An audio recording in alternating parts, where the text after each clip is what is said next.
Okay, I sent the slides to you guys so you have them.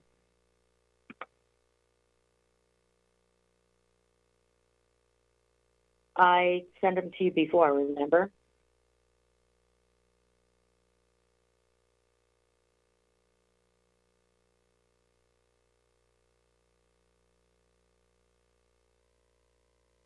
Okay.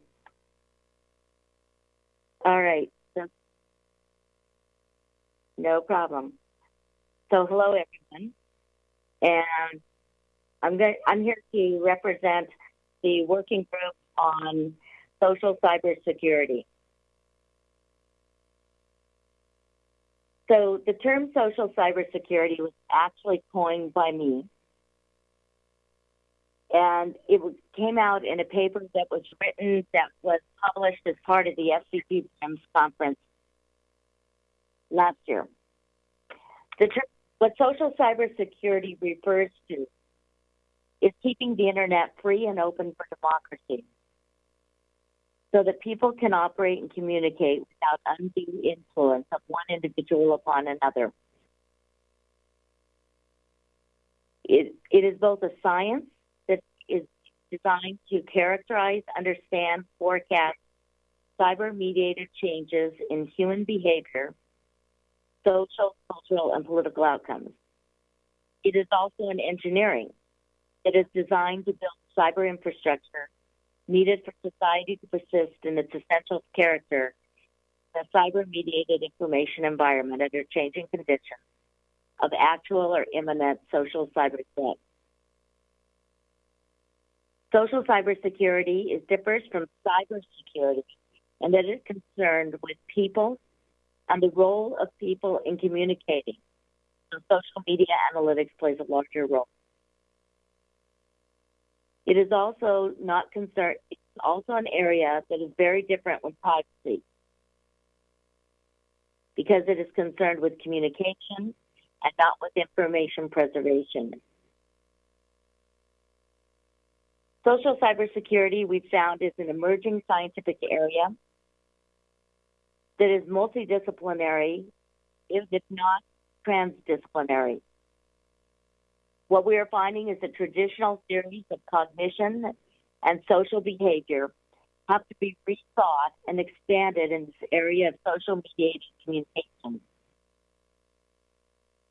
It is also a multi-methodological area, and it is a very applied area, lying at the center of computational social science, media and marketing, policy, and law.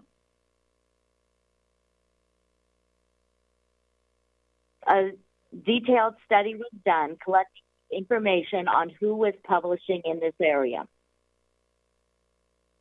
What we found was that there were over 1,000 articles that have been published so far, and these are articles that are concerned with social cybersecurity, not just with explaining how social media is cool, and is not concerned with privacy. And these over 1,000 articles, they have exploded exponentially since the birth of Facebook and Twitter. There are also over 2,000 authors in this area. They have been publishing in over 480 venues.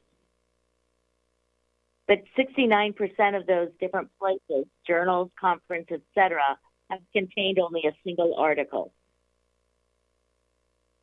Much of the work appears in books, in chapters in books, and so on. The four leading conferences in this area are SBP BRIMS, Conference of World Wide Web, Communication Systems and Network Science, and ASONOM, Advances in Social Network Analysis and Mining. Doing a deep study of these individuals, we looked at which disciplines were most individuals in.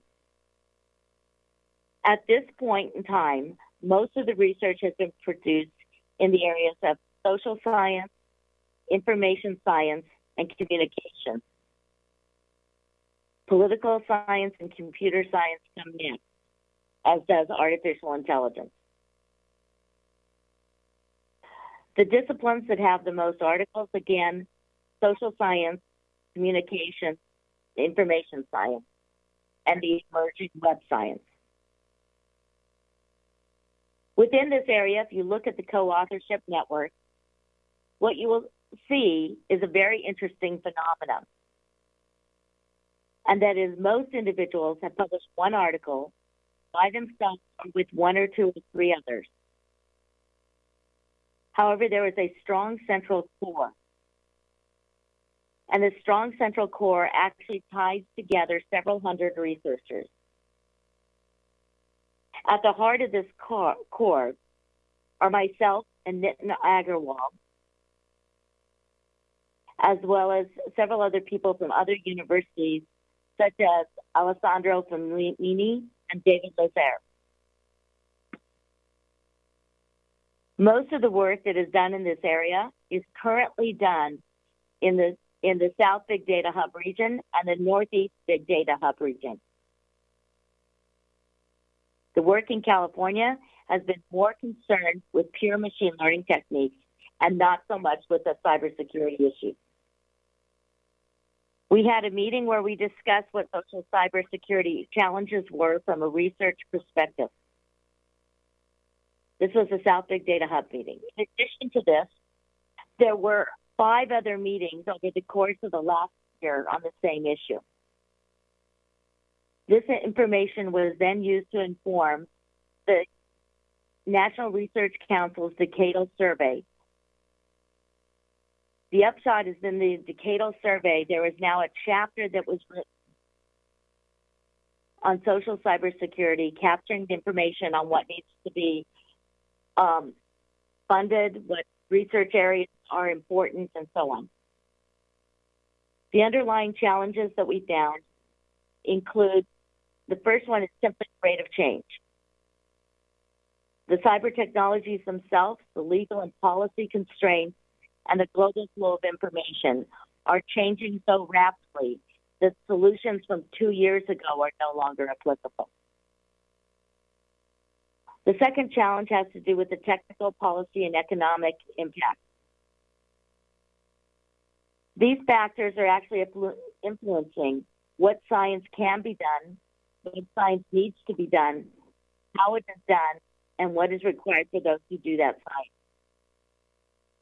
Technical changes on the part of the social media providers, such as Facebook and Twitter and Reddit, are actually impacting the way science is done and who the scientists are that can conduct.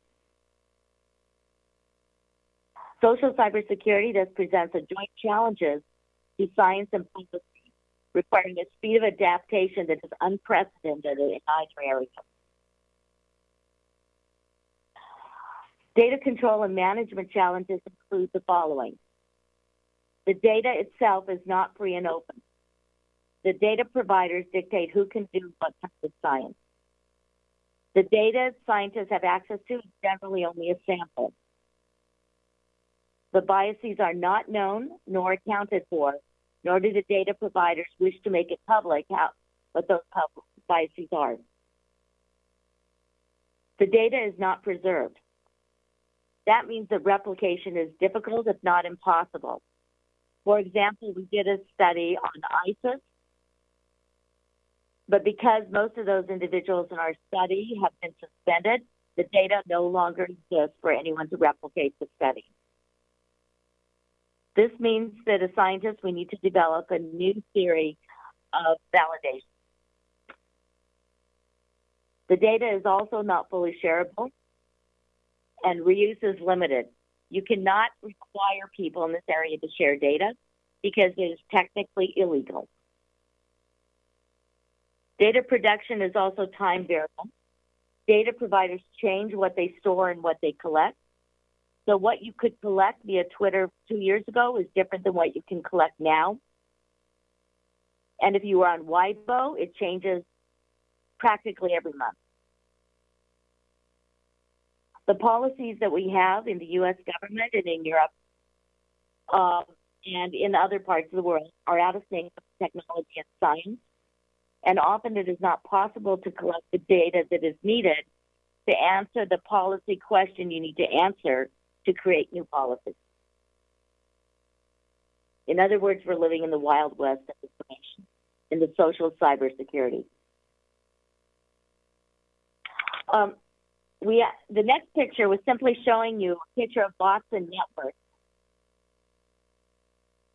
And the point I wanted to make here is that all the dots that are red are actually bots. People often think there's 10 to 20% bots. This really depends on how you define a bot. In some areas of some social media, there are almost, in other areas, there's close to 50% bots. The bots are concentrated around particular types of activities, including response to natural disasters, response to illegal activities, and any kind of government election type event. Social influence bots can also manipulate topic groups. For example, the Fear Be Known bot formed a group of bots that all mentioned each other, thereby forming a dense community, or what we call an echo chamber. This Fear Be Known bot, because it looked like a group, caught the attention of Twitter's algorithms, which meant that things coming out of this group, if they were attached to larger groups, would be prioritized. This group latched onto and boosted the profile of this imam, who is known to be spreading information of support to Al-Qaeda and was looked to by members of ISIS. This imam was himself a super spreader of information. By retweeting and respreading this imam's messages, the bot positioned itself so that anything they then later retweeted or anything they themselves put out directly would be prioritized in the topic group that surrounded the imam. That topic group was concerned with ISIS and the problems in Syria. The imam does not need to know that this is going on. Once the bot was positioned so that its messages were prioritized to all the people in the group, it started tweeting about the site, which was collecting donations for the children of Syria. This site was a money laundering site for ISIS. Bots are out there affecting social media, not just by affecting the narrative, like most people think, not just by affecting our psychology, but by building and forming different information ties among individuals. We've developed a technology called BEND, which is a theoretical approach for identifying information maneuvers. This goes beyond the traditional 4 Ds of information warfare: dismiss, distort, distract, and dismay, to include actual techniques for building and breaking the network, as well as building and breaking the narrative. A classic one that is used in elections is a bridge technology, which actually finds 2 groups that are otherwise disassociated, connects them by tricking the social media providers into prioritizing each group to each other group. That then creates linkages, which then has action and results in the real world. We've seen many examples of this and have examples. Some of the fun ones, of course, have to do with entertainment, such as the Black Panther movie or the Captain Marvel. In both these cases, disinformation came in and was started by human beings. It was not started by bots. Bots supported the spread of the disinformation. But when they were effective in spreading it is when they were linked to groups that had strong offline presences as well. So in that case, they were able to push the elite challenge misinformation further than the boycott Captain Marvel message. And in the case of the Black Panther, they were able to actually push misinformation linking the Black Panther movie to the alt-right. We're also in this group finding different ways in which disinformation can be countered by different kind of social media strategies. Among the activities that we have been engaging in is the group originally started with the name Cyber and Terrorism and was recently renamed to Social-Cybersecurity after the decadal survey came out. It has monthly seminar series that includes members of academia, not-for-profit, corporate, and government people come listen to it. In 2018, we sponsored some PhDs from the South to attend the South SBP BRIMS. As I noted earlier, SBP BRIMS is becoming a key conference in this area, and it has an annual disinformation challenge. We've been promoting individuals to engage in that challenge this year. And we're planning to have a second meeting at that conference at the 2019 meeting. The group, there's a website that was developed by a group of us that South Big Data Hub has joined with. This is a clearinghouse with pointers to people, organizations, events, papers, resources, and data. It does not hold any of the information. It just provides pointers because of the technical and legal issues in holding data. At the SBP BRIMS meeting in 2019, we will have the Disinformation Challenge and the reception on Thursday, July 11th, and the meeting on disinformation, partially sponsored by the South Big Data Hub, and its face-to-face meeting on July 12th. There's also increasing synergy. Several members of the hub will be participating in the NSF workshop on disinformation. I was a member of the decadal survey, and we also have our first special issue coming out on social cybersecurity that multiple hub members contributed to. There will be a second one of these this coming year. The types of tools that have come out that we point to as a group, these are not all generated by this, and none of these was supported directly but are used by members of the hub, include Bot Hunter, Botometer, YouTube Tracker, Blog Trackers, Tweet Tracker, Aura Pro, and NetMapper. To that, we're adding some new things called Meme Hunter and several other dance trackers and so on. Among the approaches that people have found to be very effective and that we've had briefed during these meetings include that Chinese influence can be best understood by looking for what is being censored,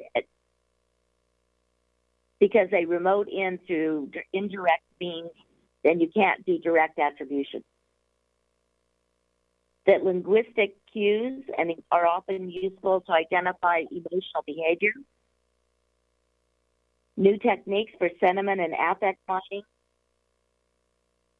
Machine learning techniques for fake news and bot detection, like Hoaxy, Bot Hunter, etc. Ethnographic studies of the way in which disinformation spreads and who spreads it. New techniques in cyber forensics.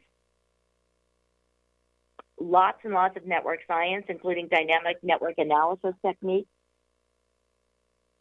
And in fact, network analysis, along with machine learning, are the two dominant methods used in this area.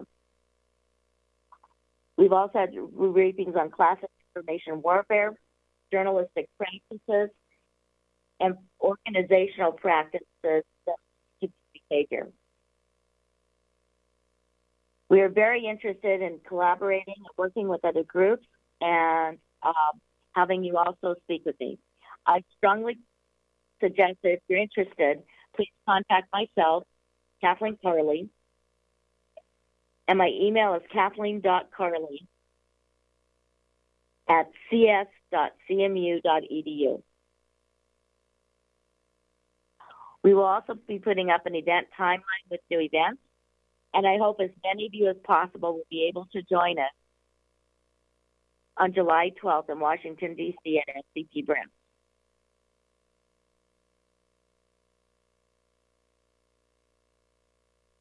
Thank you.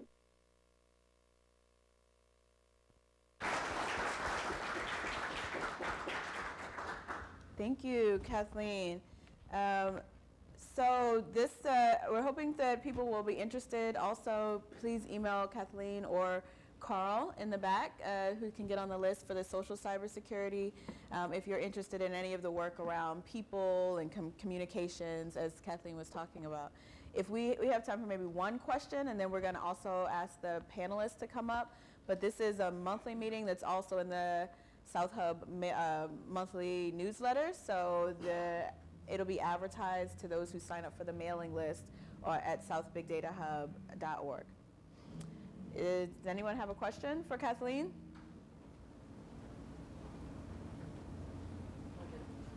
Okay.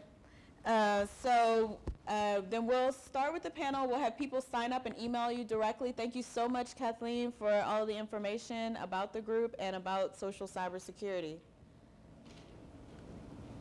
You're welcome. All right. Have a good day, Kathleen. All right. Thanks.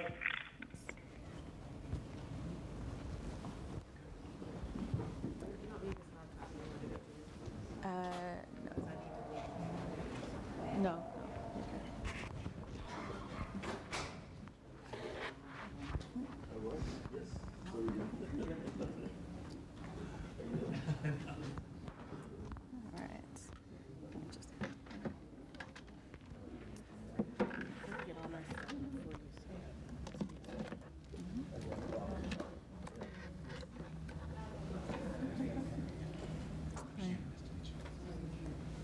All right.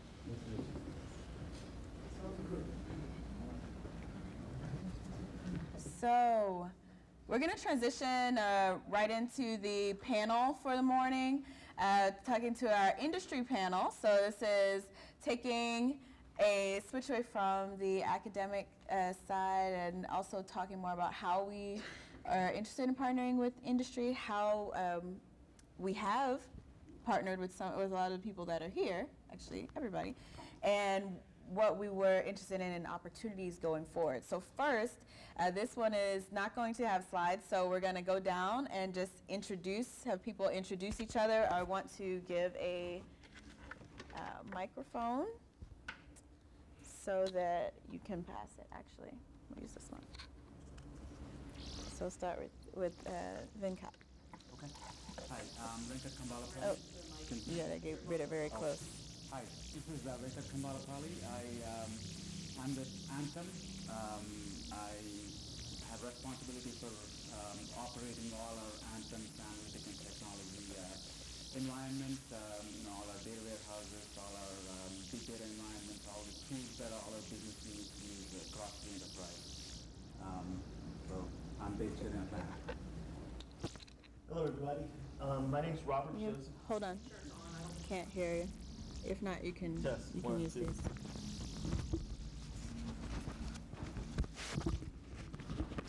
I think this works. Hello.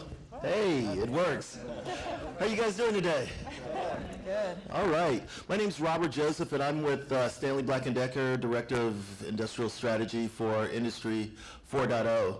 And basically, I do data science for our factories and trying to figure out through data how to improve them. Hey guys, I'm Beverly Wright. I am a partner of analytics at a startup company called Relational AI, and I've been in analytics and data science for about 28 years. Hi there, I'm Dan Fay. I'm with Microsoft Research, and I've been involved with kind of the science data-intensive community for a long time, going back to, as mentioned earlier, about the TeraGrid and the grid computing in general, but really looking at what did it mean to do for, how did it change sciences to actually have all this data and actually have it all online, and then what are the implications of it? Good morning, everybody. I'm up here in my capacity with the National Consortium for Data Science, which is a group of industry academia and government agencies out of Chapel Hill, North Carolina. And in my role working with our members and also recruiting members, I hear a lot about the opportunities for data analytics work between academics and industry. Yeah, and actually we both, Shannon and I, wear two hats. So I'm actually also the director for industry partnerships for the Georgia Tech Institute for Data Science and Engineering, or Data Engineering and Science Ideas, which is down here. So we have a lot of broad connections with on a regular basis through ideas as well in data science. So I wanted to start off with the first question for the group. And one is, what has been your experience so far with academic industry data science collaborations? Okay. First, let me start by thanking the Big Data South Hub for to represent Anthem on this panel. For those of you that are not familiar with Anthem, we are one of the largest health benefits company. We insure 1 in 8 Americans, so we have a huge responsibility from a healthcare standpoint. And we all know the challenges that we face in this country from a healthcare standpoint, from an insurability, affordability kind of standpoint. So we have, at Anthem, we have a fairly large group. We're a company of 64,000 associates, out of which about 6,000 or so work in technology and digital space, and those are focused on data and analytics. And so that kind of tells you how important data and analytics is to our company. Anthem long ago recognized that along with our own expertise and experience in the healthcare space, we need a lot of partnerships, external partnerships with academia to not only to innovate, but also to come up with new ideas and how to improve people's life and simplify healthcare, because healthcare in this country is very complicated and needs a lot of help. So from that perspective, we're I'm very proud of our own innovation center right here in Tech Square. That's one. Second is we have a partnership with Georgia Tech through the IDEAS program. We do a lot of work through that, and we're doing a lot of work with a lot of leading universities. Some of which are still under kind of NDA, so I can't disclose all of them yet. But I will talk about one in specific. We recently announced a partnership with Stanford University, where Stanford's going to help us build a lot of AI capabilities. To essentially drive simplification in healthcare, and also bring transparency to how things work in healthcare, why things cost so much, how do you arrive at a particular decision from a healthcare standpoint, things like that. Those are some examples of what we're doing with academia. Yep. Do you want us to go? Can I go ahead? Nope, you go right ahead. So I've got a lot of experience in this area between academic and industry collaboration. So for those of you who don't know me, I served as full-time faculty in both tenure track and non-tenure track for 16 years, as well as around, there's some overlap, so that's why the numbers don't add up, but around 20 years on the practitioner side. So I've got quite a bit of experience in this area. So I'll just give you kind of a list, honestly, because one area, and I know, Alex, you're good at this too, is mechanical engineering does the same kind of thing, but establish a hackathon, like work with industry partners to establish some sort of hackathon. Companies get a lot of value out of that. We just wrapped Ann Blasik's area, the Master of Science Analytics program, was very supportive in serving as a platform for the Master Data Science Challenge, which was a multidisciplinary competition at Georgia Tech, and I helped to administer that. So that's one kind of low-hanging fruit, easy thing to do is, well, I say it's easy, it wasn't really that easy, was it, Ann? Is to start a hackathon. Companies like the innovation, they like working with students, that sort of thing. A second area is relational AI is big on innovation. That's one of the big reasons why I joined them. And as part of that, we work with doctoral students and faculty members, and I say work with, like we're paying them, so one day a year during the normal school year, and then in the summer even more, to work on research projects so that we can develop new products, come up with more IP together, that sort of thing. So that's another area to work together. And then Renata knows that I'm sort of queen of events, right? And that exposure, positioning, just working together and being in the same room together between academia and industry. So if you're not working with industry, or if you're in industry and you're not working with academia, find a good partnership. And I have to tell you that it is about people. If you find the right person, like Renata's a great person to collaborate with, Dana's a fantastic person to collaborate with, you have to find the right kind of people that get it. There are always going to be barriers. So for example, a fourth way is around projects. And when I ran the Analytics Practicum course here at Tech, and I've been doing experiential learning 16 out of 16 of my teaching years, it was really weird back then. People thought it was crazy, especially the multidisciplinary side of it. But now it's like commonplace. It's much more accepted. But when I started in 2000, it was weird. But if you've done anything like that or participated, you know there are going to be barriers. There's going to be NDAs. There's going to be work with legal. I mean, it's not a picnic. There are some struggles, but in the end, I feel like it's worth it. So there's a handful of ways that industry and academia can work together. Piggyback off of that, and I have just two quick points that I want to make. The first point is that working with academia I've also been a university professor for 10 years, as well as worked in industry, and I've seen both sides.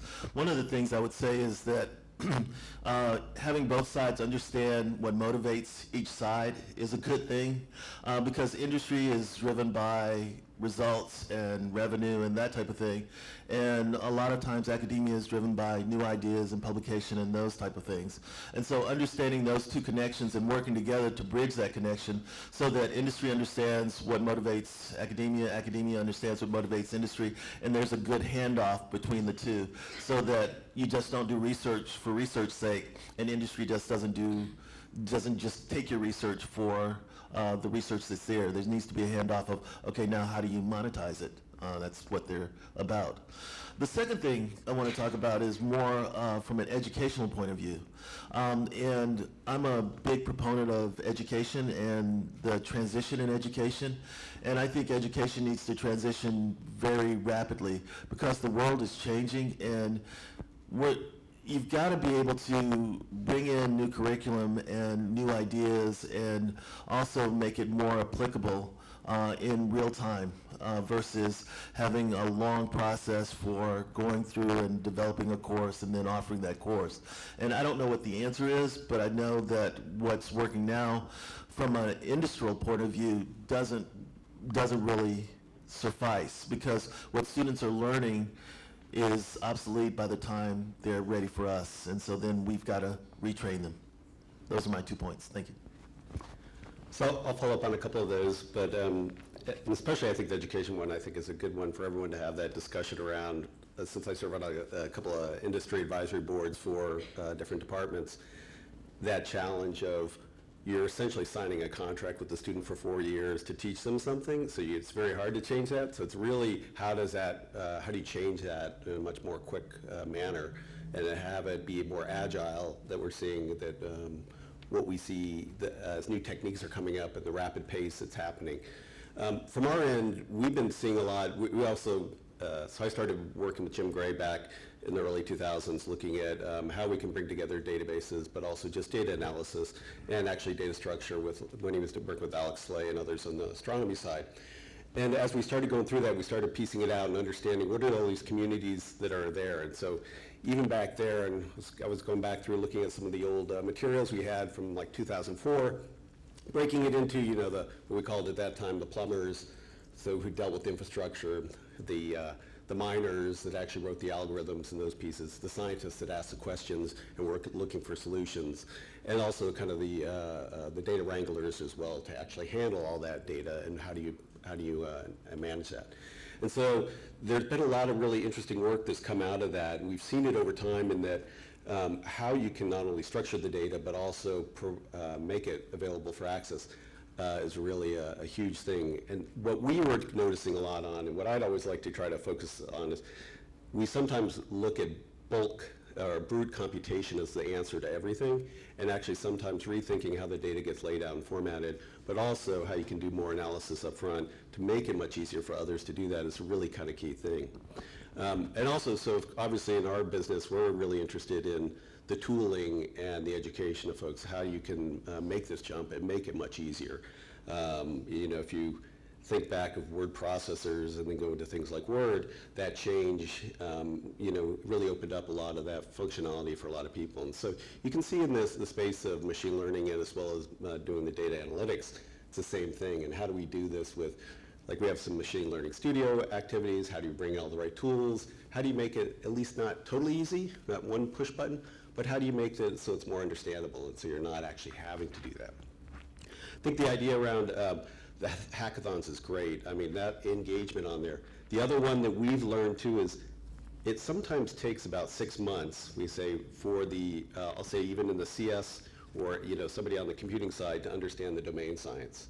And so there's a lot of just understanding that translation of what people mean and what they're really trying to accomplish, not what you think they're trying to accomplish, and actually having that understanding and working together collaboratively. And so I think that engagement over time is really important. Thank you. I think I'll echo a lot of the things that have already been said. My experience with academia and industry working together is frankly somewhat mixed. I mean, I think the initial conversations with either party goes really well because companies are looking for talent and new ideas, and universities are a great place for those two things. Universities oftentimes are looking for destinations for their graduates, looking for data sets or problems they might want to work on, or actually looking for funding to their research. And so the first level of conversations goes really well. Peeling it back to figure out, okay, exactly what are we going to do, exactly what are the outcomes going to be, what exactly are the benefits for both parties.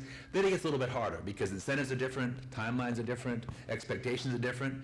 So to echo an earlier point, it takes a lot of work and time to do that, and a lot of conversations, and it's almost like a dating app. You know, you got to find the right university person, whether it's in career management or whether it's in the research lab, and the right person at the company. If the company happens to be a really large company, they may have their own research group doing data science, and then it's an easier fit. And if it's a company that's doing kind of like your company, Research AI, there's a natural fit. But you get further out into other manufacturing environments or other service industries, then it's harder. So my only piece of advice is it takes time, and don't expect to get an answer in the first meeting, the first phone call. It's going to take 2 or 3 or 4 or 5 or 6 conversations. Renata probably had that exactly the same experience in her role. Ditto, yes. And I think, as you echoed, even throughout all of this, data science and all of these things are very people-driven. You know, we're trying to connect these collaborations to incentives to be able to speak the same language, even across scientific fields, across industry, across government. It requires that time to really learn the language of that is an expert in what they do, and you're an expert in what you do, and so they learn you as well. So that process, I think, as we build out is something that we have to take into consideration. We getting to know each other. So that's why some of the groups or interest groups become important, because that process can take place without having to always have to convene in the same or thinking that we've communicated when both people have talked past and not really known what was really the meat of the issue. So transitioning into that, so what areas in academia and data science do you find most interesting for you, or at your companies now? As I mentioned, for us, more recently it's been a lot about AI and machine learning. Natural language processing, those kinds of things. In the past, just as recently as 4 or 5 years ago, healthcare industry, it was all about retrospective analysis, right? What happened, why it happened, how can we stop it from happening, these kinds of things. But in just the last 2-3 years, changing quite dramatically, very fast. Especially with consumerism, consumers have come to expect, immediate answers. They want now, right? So you want to be able to, pivot to that kind of, paradigm. So for us, it's been a lot about investing in artificial intelligence, machine learning, and those kinds of things, and also one of the challenges in healthcare as a highly regulated is that whatever decisions you make, you have to be able to stand behind it. It has to be 100% auditable, and it has to stand up to scrutiny, whether it's regulatory scrutiny, legal scrutiny, whatever the case might be, right? So for us, it's been so we have to be very measured in how we approach these things, but we're making rapid investments in those areas. Hi. For us, there's, I guess, two particular areas. One is manufacturing, of course. We are very interested in spending a lot of time in, how do we improve our manufacturing through AI, through robotics, through automated systems, as well as predictive maintenance and all those kind of things. The other area, and this is my own personal interest, is the change management and the education of data science and technology. And I think that there's a vast amount of research that still can be done in that and needs to be done in that area. Yep. At Relational AI, we're pretty big on product development, so that's been our focus area. As an AI company, one of our top investors, we're privately owned, and one of our top investors is Gary Morgenthaler, who invested in Siri before it was bought by Apple. So he's no stranger to AI, right? And now he's our top investor, so that tells you something. But we're big on product development. We want to help data scientists and data strategists do what they do much more efficiently. So our focus area and our interest in collaborating with academic professionals is to get that type of those innovative solutions and those ideas and that research generated. One additional point on that, if I could sort of back on the other one, the first question is, please think about the give and take a little bit with all this, right? Because I think you were alluding to this a bit, Shannon, too, that I see so many times where the academics are thrilled and then they talk to the practitioners and vice versa, but the academic expectation is, I want to be able to do whatever I want to do, own research agenda with no interest in trying to meet your objectives, and I want a perfectly clean data set, and I don't have to sign anything. Dude. I mean, and I want money, and then on the other side, the industry, again, Robert and I have been on both sides, so we can sort of criticize both sides without sounding like we don't know what we're talking about. We do. I sort of take the industry side a little bit, because I think that academics can be a tad diva-ish on that end as far as the partnership. Now, the industry partners sometimes want to be a little bit of a diva too, that, well, we want this exact thing and we don't want to fund you. We want you to just want to do it and you can publish it, but you have to do it blind and put me as a co-author. We all have to sort of think about, to your point, Robert, that each party wants different things, and we have to sort of give and take according to those kind of needs, and it can work. I've seen it work. So you have to find those right kind of partnerships. But our main focus right now, to actually answer your question, Renata, is really product development and helping data scientists become much more efficient than they do. Thank you. So one quick hint is to find people like the ones that just spoke. If someone has spent time in both areas, then they understand both areas. So whether you have a professor or a researcher in your university who spent time in industry, or you're a company and you have a colleague who spent time working at a university, talk to them, because they can help you navigate the different worlds of both verticals. The area I'm most interested is probably the less sexy, the less interesting area. I'm interested in industries and companies that are probably further downstream for the tools and the research that the academics are doing. A lot of our members, they're not in healthcare, they're not in high tech, they're in manufacturing, or they're in the public sector. And so they're hungry for tools and data, and I teach in a online MBA program, and a lot of my students are executives, and they're still using Excel. They're doing the analysis with Excel, and they're finding out.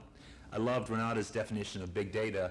yesterday. So any data that overwhelms your existing tools, and they're facing situations where the data they're getting access to is overwhelming what Excel can do, and they have no idea what to do. So that's far afield from what you guys are doing from a research standpoint, but I see a lot of opportunities there, and I'm very interested in topics that cover that, in that space. So from beyond the research, thanks to Excel. yeah, no. Well, and the It always challenge, ends up in Excel. yeah, well, the challenge is just the Excel part is that what we've seen in a lot of the areas, especially with a lot of the academics I work with, that they end up using not the latest versions of Excel or those, and so they're not able to actually take advantage of the features like actually having data analysis built in, or actually being able to subset the data sets into column-based stores, and doing, so bringing in large data sets even locally and processing it. So it is kind of interesting though. It's always sometimes what I find. So we kind of cover across the board as well, and we do, the research side, we look at tools, we look at new infrastructures, and obviously data management to analysis. We have large data science teams. We also have a research team called Microsoft Research Next, which actually focus on healthcare. And so they're actually bringing a lot of that data analytics to the healthcare space and working with many different universities and providers in that space. And then the same thing with manufacturing as well. Obviously, we're interested in the devices and what you can learn from IoT type devices, and how can that improve your manufacturing, as well as knowledge of what's going on. So we kind of cover across the board in those spaces.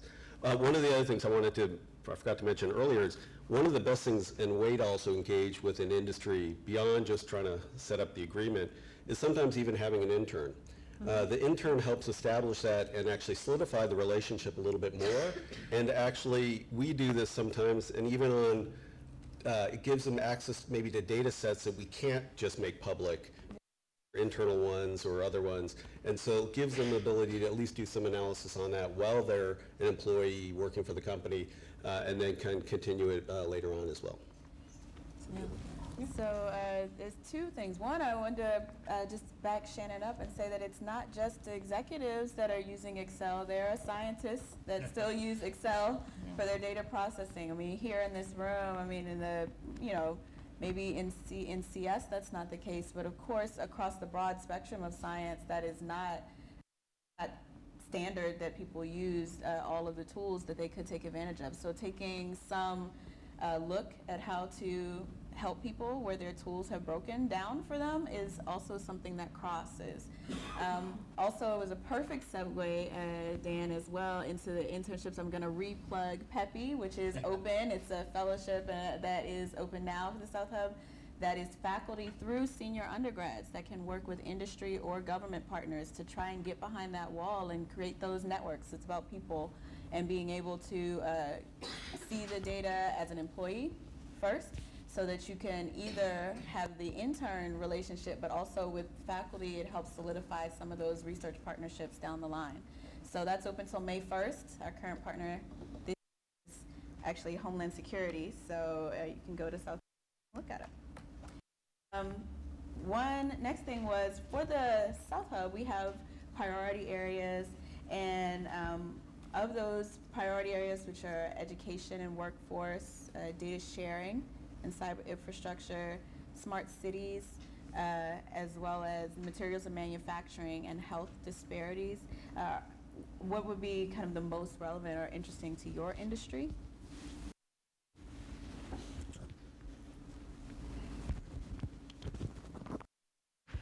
For us, disparities in health, obviously being a health benefits company, that's a priority. As you can imagine, I said we insure 1 in 8 Americans, and those people are spread across almost half of the geography of the United States. So you can imagine there's a lot of disparities in health from a, just a geography standpoint, but also from a socioeconomic standpoint. So to that end, Anthem has an arm that's a philanthropic arm called Anthem Foundations. We do a lot of investments through that foundation in local communities. So just as an example, very recently, invested $23 million in almost 100 nonprofit entities across the country to study what are the factors that drive these disparities in those particular states, right? And try to get understand what driving those disparities, and then try to find what preventable things can be done to combat those disparities. So that's one area that's very important to us. The other is, obviously, I think, most probably on the panel and, here would agree that it's, education and workforce. So I spoke a little bit earlier about, how the technology landscape is changing. We need a lot of new skill sets in our, in our industry, because, in order to infuse innovation, we need that talent. And we need a lot of smart people. And those are going to come obviously from institutions, educational institutions, academia. So that's those two are sort of our priorities. I'm going to give a little plug for Stanley Black & Decker because Stanley Black & Decker, most people know us for our tools, DeWalt, Stanley, Black & Decker, and those type of things. But we also have a healthcare branch of Stanley Black & Decker. We also do oil and gas, and we are the second largest commercial security company around. If you've gone through a sliding glass door, you've probably gone through a Stanley Black & Decker door, as well as we also, if you have an iPhone, an older iPhone, then we have the fasteners in those. And if you drive a car, you've probably driven a car that has fasteners in it.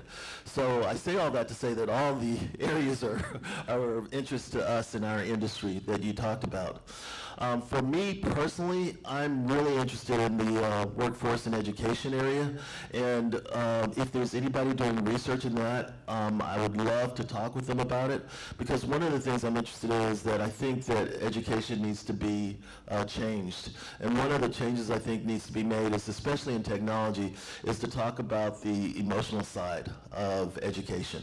And I, as a professor as well as a practitioner, I know that when my students are faced with new challenges, there's an emotional part that can either help to provide a better environment and experience for education or to help distract from it. And if anybody's doing any research in that part, I'm very interested in that. So that's me. So let's see, to review the areas where education and workforce development, data sharing, infrastructure, health disparities and mapping, material and advanced manufacturing, and smart cities and community. All the above, Renata. But, but I would say, I think for me, we're in an age, it seems like we're in an age where we have more data than ever, but why is it so hard to get to good data?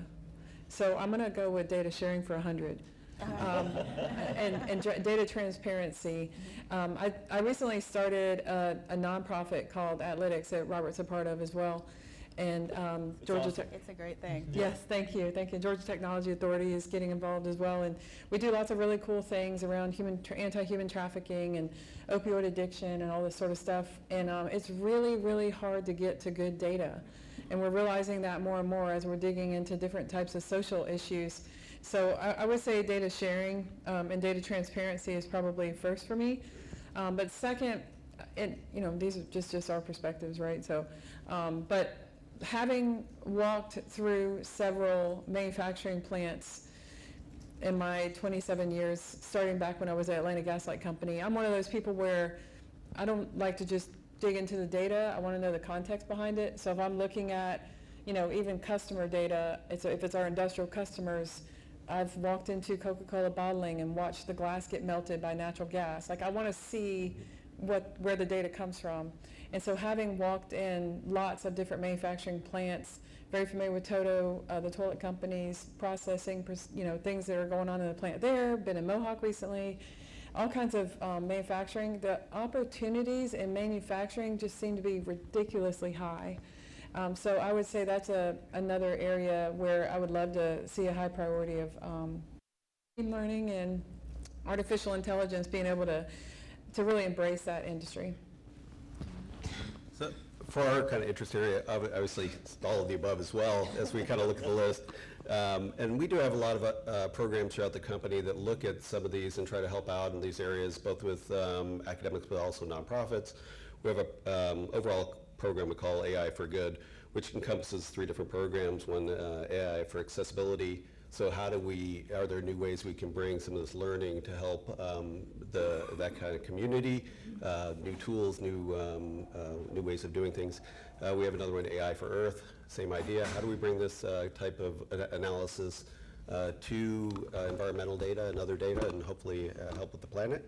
And so, we kind of have a number of these. We also have some open data sets that are available, 2 different repositories that we have to make for folks can utilize.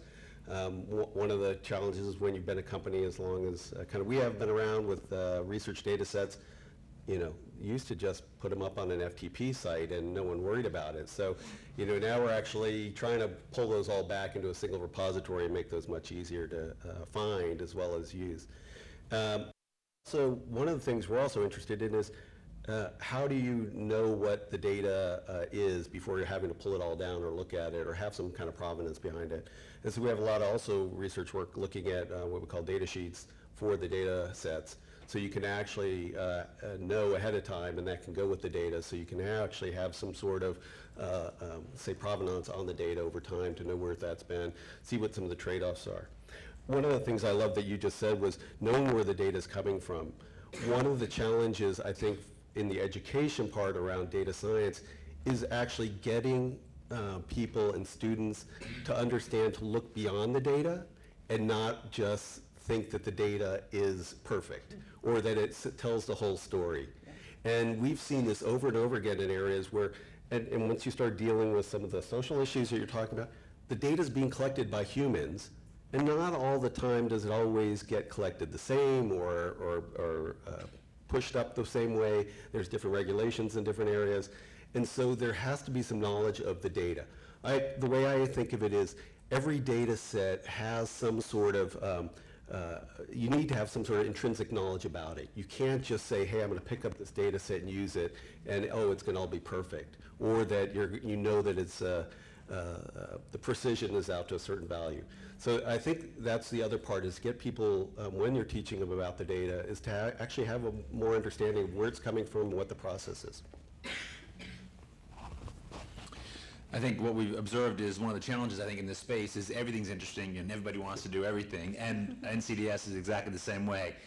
If I had to focus on one, I think it would be smart cities.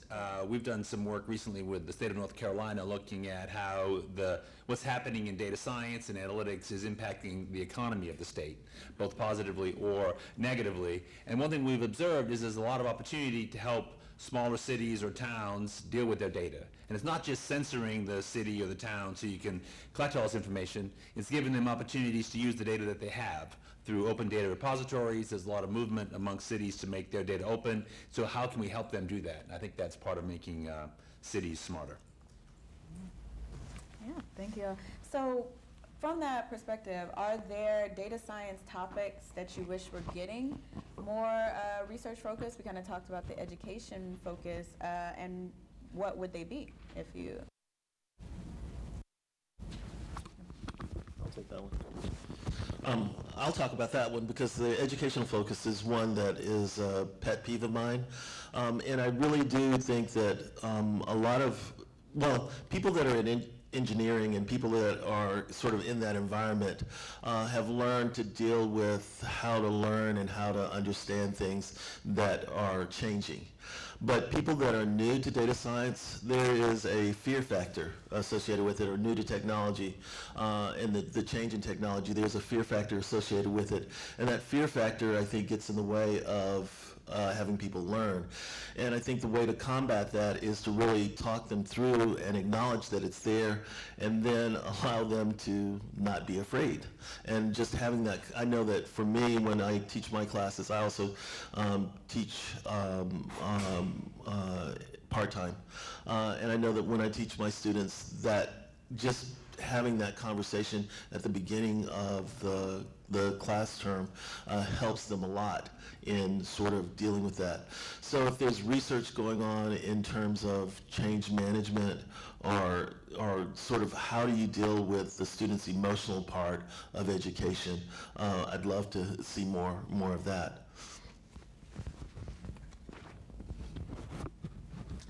Yeah, I spend a lot of my time, in the data management space. So we have, tremendous, volumes of data within Anthem, and we're collecting, more and more types of information. Every passing, month, it seems like there is a new data set that comes up. Some data scientist wants to, explore or combine it with the data that we already have. So one of the challenges I frequently see is, these data scientists are, extremely intelligent, extremely smart people. But they, I think, as Beverly and some of the other panelists mentioned, struggle to understand the data, right? What does it mean, how does it relate to each other? How do you cleanse the data? So the statistic I've heard is, data science, it's pretty sexy, right? Everybody wants to be a data scientist. But the statistic I've heard is anywhere from 2/3 to 3/4 of the time a data scientist spends is in actually cleaning the data, massaging the data, things like that, right? So that tells you that data management needs to be a very highly focused area, because without clean data, you could have the greatest analytical models, but they'll produce garbage.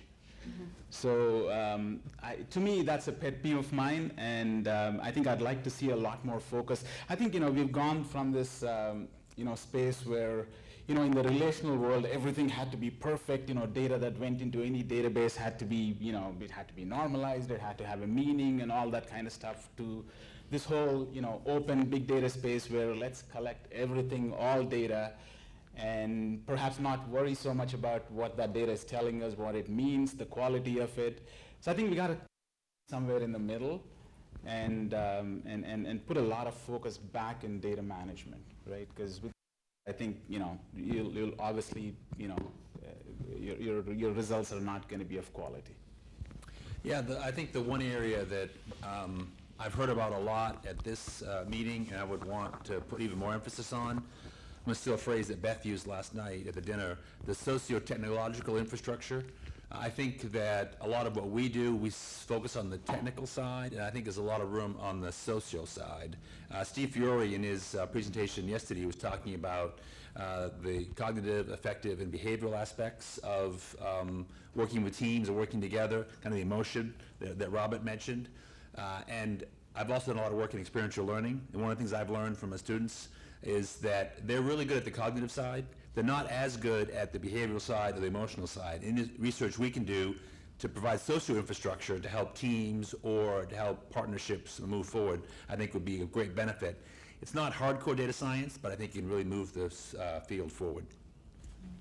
Yeah, I'll have to piggyback a bit on what Shannon and Robert said, in particular around the social side of it, because that is something that I've observed many, many times working with dozens and dozens of data scientists, is that the social aspect and just that culture of being able to, get a data scientist that can actually really communicate and that is not afraid. If there's some research around the pedagogy and that we can sort of build that into our curriculum and our structure and how we go about doing things, that would be awesome. And two other things I'll mention, Renata, is that I'm not seeing a lot of programs that are very strong in particular areas. I think we're sort of missing it. One is problem framing. Are not able to frame problems when they first come out of programs as well as industry needs them to. So I think that might be a bit of a gap. And I'm not criticizing Georgia Tech in particular, I'm just saying in general, because we work with a lot of different universities across the nation. But problem framing is a bit of a challenge. A second one is communicating results in a way that makes sense for business leaders. That has been a big challenge. We've got very cerebral, really bright data scientists, and they've done great work, and then they can't talk about it. So how do we bridge that sort of gap? And then a third area, and this one is not something we can necessarily teach, we can almost more encourage, we have to tap into it. And I would say it's probably the hardest, is curiosity. Let's get more curiosity out of our talent. And like I said, you can't really teach someone, okay, here's how you be curious, because if you're having to teach them curiosity, you're missing the whole point, right? But if you can, through your own curiosity as someone who's leading students, if you can sort of show your own curiosity and tap into their curiosity, and I'm going to throw the M word out, sorry, but millennials, they want to be sort of like told exactly what to do sometimes. Not every millennial, so I'm sure you're the exception. But, but they sometimes want to be told exactly what to do, and that we don't have time for that. Like in business, we're so fast and we're so furious, and there's so many data sets, and it's complex, and there's a lot of work to do. So in many ways, it's like this is kind of where we're going, so you guys sort of have to figure out and have that curiosity behind picking at it until the problem becomes exposed. So I would say we're sort of missing, you know, a little bit of the boat on framing, storytelling, and curiosity. And then just to zoom out just a second, there's always going to be stuff. We're never going to be 100%, I don't think, on getting the workforce perfectly. Mm-hmm. So I think more importantly, you know, we can list different things where we're sort of maybe missing it now, but more importantly, be a part of an advisory board if you're on the industry side. And if you're on the academic side, get an advisory board. Ann's group, the MSA, the Master Science Analytics program, has done an amazing job of pulling in practitioners that guide the curriculum and the course and the whole program. So if you haven't done that and you're on one side or the other, really, really valuable is to hear from the practitioners on what should be taught in the classroom and how to go about structuring your programs. So I'm just going to echo what you kind of said, is that one of the things I think on the problem framing is it's really true. It's not just thinking about it and being able to describe it, but the other one is I think there's also sometimes, we've seen there's the rush to actually, I'll say, do the analysis before actually you think through what needs to be done. So there's some of that, and that's fine if you're in the curiosity state and you just want to, hey, I want to explore the data set. But if you're actually really wanting to think through what the problem might be, for me, it sits on two sides. One is not only when you're thinking about the problem, actually trying to lay out the path to get there of some sort of solution or analysis. The other is on the data collection side. I think we've come to the point now where we're saying, and it's because storage is cheap and things like that, oh, we're going to collect everything all the time at every timestamp. Have this stuff forever, and you know what? It'll sit in a data set, in a warehouse, and you know how many people use it. And so I think sometimes also thinking through what is the data that we do need, and I always go back to what some of the, when I looked at what some of the folks doing some of the satellite work and the imaging work, you know, they didn't have collecting color all the way across their images. They only collected it for the center area, and then they actually the rest of it based off of what they learned from the center stripe that they actually took. And so, you know, because they couldn't send a lot of data home, right? So there's some of those things. How do you think through some of these problems up front to see if there's other interesting solutions that could be attached? So that's one of the areas I've noticed over the last 15, 20 years. That just love to have more people kind of thinking through it there or learning how to do that. Let me say, here. Thank you. Yeah, I'll take one question. Just one thing I just wanted to add was the panel, since we got on the ideas, I've changed my wording. I dislike the word soft skills. People use these as soft skills, so I've renamed them innovation skills for anybody that says, because they are really essential. And one thing that, to add to your list, Beverly, is the idea of listening. Actually listening to what people have to say and going out to the different stakeholders and taking in that information. I've seen a lot of people sit in the same room.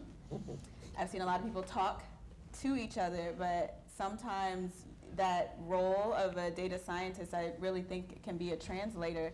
It's to actively listen and fix miscommunications. Like if you hear, oh wait, they're talking about the same words, but they mean different things. Yes. Making that translation really helps collaborations move forward, because it can get stalled in a place where it's like, oh, they said this and that, but you listen back to what they said and it's like, well, no, they actually meant the exact same thing you were talking about, but they just said it with different words. So that ability to actively listen beyond a discipline helpful. So Niall, you had your hand up. More of a comment than a question, but I think it goes. My background in astronomy, I took a physics lab when I started. And the point of the physics lab was to derive the gravitational constant for 13 weeks. And you were given terrible equipment that didn't work right. And guess what? We never got it right. And there's a huge lesson in that, which I think spans across a lot of what you're talking about, because the point of the lab wasn't to do it. The point of the lab was to learn that it's okay to fail, detect that you failed, and explain that. And all of those help motivate students to go and explore. That allows people to be curious because they understand it's okay to follow Edison's fail early and often philosophy. And I know that I mean, these are data fields from long ago. I don't want to say how long ago. They were Polaroid cameras. But that notion I would like to see carry out into other fields where, especially when you're in the classroom, you know, teaching people that with limited information, with limited pieces, with dirty data, how to fail, and then how to pick yourself up in the right answer is key for all fields, whether you're going into research or into industry. And I really wish that getting the right answer wasn't focused in the class. Well, and I'll say just real briefly that you top management support. You're probably an academic, right?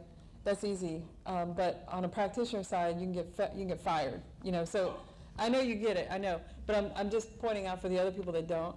But you detect you're wrong. Absolutely. So you don't get fired. Absolutely. And so that gets you over that fear factor. And the fear factor too is there's senior leadership that really has to have the culture of, we get that it's not, these are models, they're all going to be inherently wrong.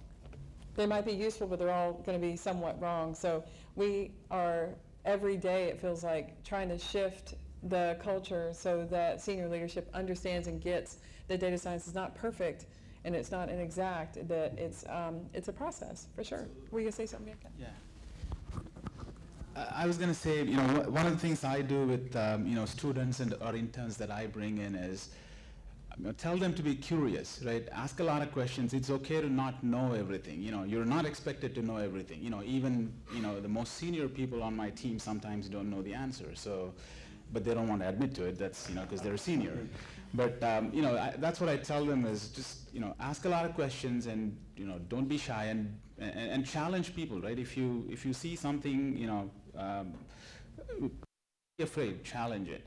And the other thing I also want to say is, you know, there is a context to everything, right? So, you know, so the best analytical models that you might develop, they might work, you know, well in isolation or in a lab setting, but everything in the real world has to integrate with something else, right? It has to integrate with either something happening on the shop floor, on a manufacturing plant, or in the healthcare setting, you know, some kind of, you know, workflow, right? And that's where things start, you know, going wrong, right? So I think you have to be curious to understand, if you're asked to develop something, you have to understand the context around it. Where is it going to be deployed? How is it going to work? Is it going to satisfy the conditions that, you know, a lot of times you will have the latest technology and the most, you know, intelligent models being deployed in a completely legacy 20, 30, 40-year-old technology pipeline, right? So it's very important to kind of think through all of that. And, you know, that's something that, you know, that you know, academia has to, you know, teach, you know, the students that's, you know, that's how things work. It's not, you know, everything is not linear, everything is not perfect in the real world. I'm so thankful to be here and to hear this pain that I feel so many years. It's really painful. I have 20 more experience in industry, and I moved to academia, and it's awful because, okay, first of all, I really want everybody to hear, and particularly NSA. So I have a few suggestions. First of all, funding opportunities for joint projects are very limited. Renata mentioned we have one call. We a few calls, but my industry partner will say, oh, they don't pay us. The funding agency don't pay into. So this is one problem, big problem, how I manage industry to work. Second is that industry doesn't want to participate in our, I'm a technical committee of IEEE. So I am responsible for bridge between academia and industry. And what we see is not international. That industry companies doesn't want to support our conferences. They doesn't participate in our newsletters. They don't even want to participate to publish papers because this is not counted for the industry. And second issue, maybe you can help me. How do you advertise internships? You go to particular university in your area. What about us that were, for example, small university? Can we get access? No. So there are a lot of problems that we can talk, but at least I mentioned some of them. The funding opportunities are not enough. The faculties are not informed. The faculty, how you encourage them? They are motivated, they are not motivated. How this to the students if you cannot encourage the faculty to participate? And I'm so happy right now to see some opportunities with what we call project-based learning. So the project-based learning is this give us a door to go to, and I'm really happy to hear all of you guys this information. Participating also in MSN project, socializing and emotional aspect, how we can prepare our students and future workers. This is part actually of MSN future proposal. Okay, so I'm sorry, but I'm really You're like, let's go, come on. Yeah. I want to do some stuff. Yeah, I love the passion. So a couple things.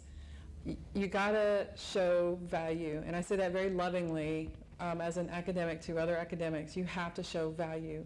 Now the reason I'm saying that is academics don't always show value.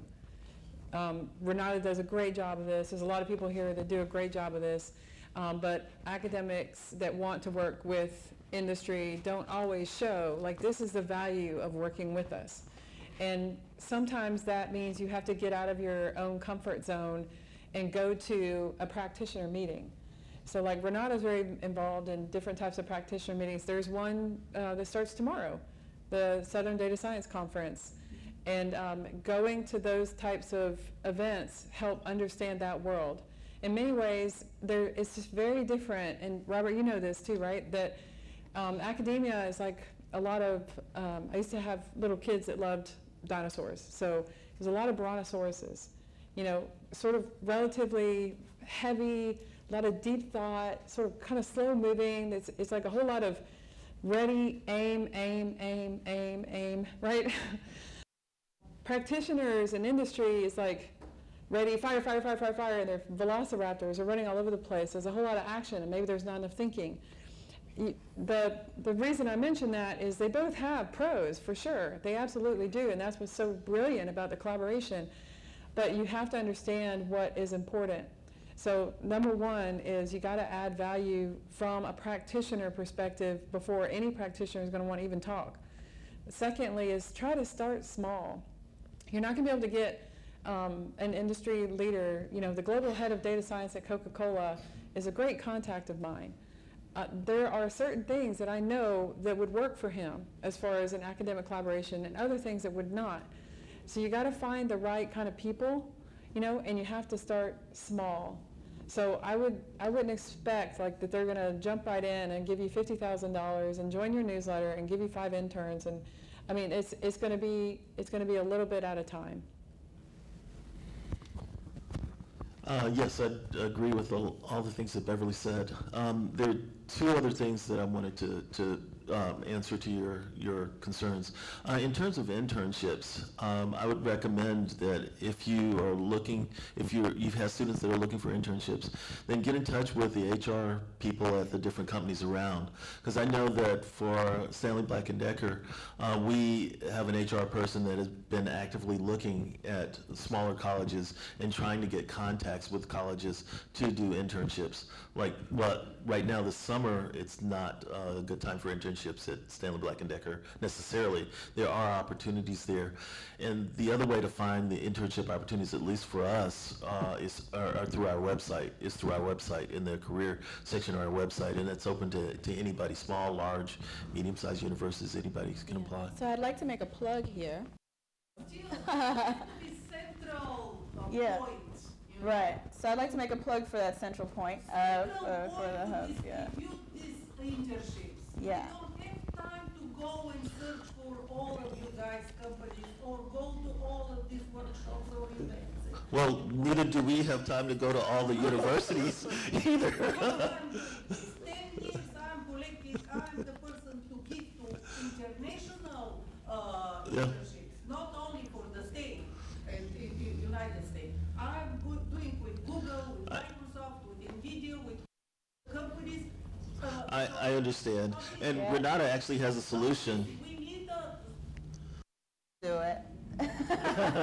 We'll talk to the companies that we have, partnerships with. That's one thing. The newsletter does include job opportunities now, but another thing that could be included is opportunities for internships, these types of things. So we have, a program for internships, but also just advertising places for people, at least for our group. We can't be, not perfectly going to control, every website out there, but at least being able to collect in some sense what internships are, happening or upcoming with the partners that we have is something that we can start to build out. And we can start to, if there's an interest in this too, we are very much driven by interest groups and working groups. So if there are people who are interested, who do have time, that are interested in helping us work on that or collating some of that, that's something that we could easily put into the newsletter or onto the listservs, which is another mechanism. So we do have a listserv that is open to be joined by industry or academics, which means that then if you have internship opportunities, you could push it out directly to the membership, which is probably the most direct way to get that done if you have an HR person that has internship opportunities that they could directly post so that people would know. The other thing I wanted to say too, and to piggyback off of Beverly's part about the showing value, particular way of showing value too. A lot of academics have something in mind of where this particular thing that they're doing can be used. And so one is the conversation with industry on, hey, this can be used this way in helping to put in the gaps, filling the gaps between where the research is and how to then make it applicable in the use for the industry. So some of it is showing value, but some of it is also the conversation about where that value is. And that's something that is a skill to learn, I think. Yeah. So I'm going to ask the question as somebody from industry.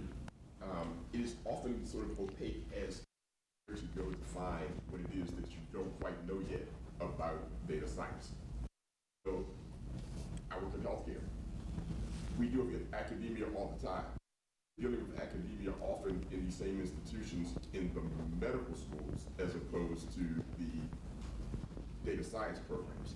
And just because you have a related school A for one thing does not necessarily translate into something else.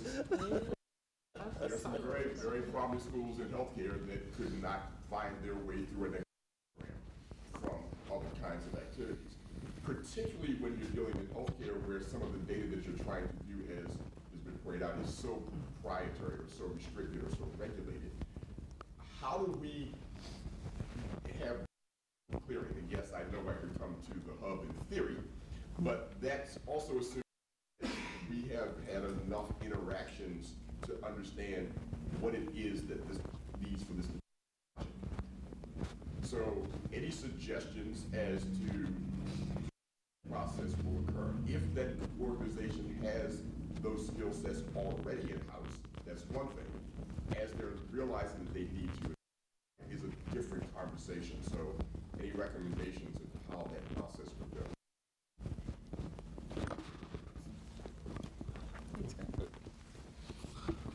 So, no, I don't. I think what I've done, and you know, I'll flip it around. I'll flip it around for a second. I think academics have the same problem because large corporations are siloed as well, and frequently. So what I recommend and what I do is a lot of universities have a corporate relations function, and that's the place to start.